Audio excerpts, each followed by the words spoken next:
अस्सलाम वालेकुम नाज़रीन, इन्फो न्यूज़ नेटवर्क में आपको खुशामदीद कहते हैं। मैं हूं हिबा अब्बासी। आपको अहम तरीन खबर से आगाह करते चलें कि लाहौर के मकामी होटल में पीटीआई के एमपीए नदीम बारा के कमरे से अचानक आग भड़क उठी।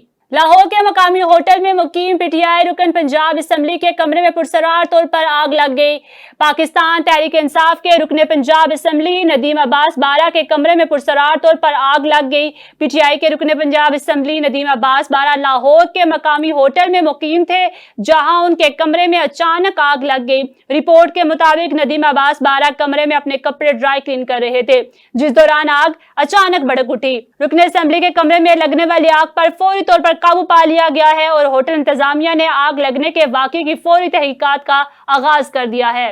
फिलहाल के लिए इतना ही। मजीद अपडेट रहने के लिए देखते रहिए इन्फो न्यूज़ नेटवर्क।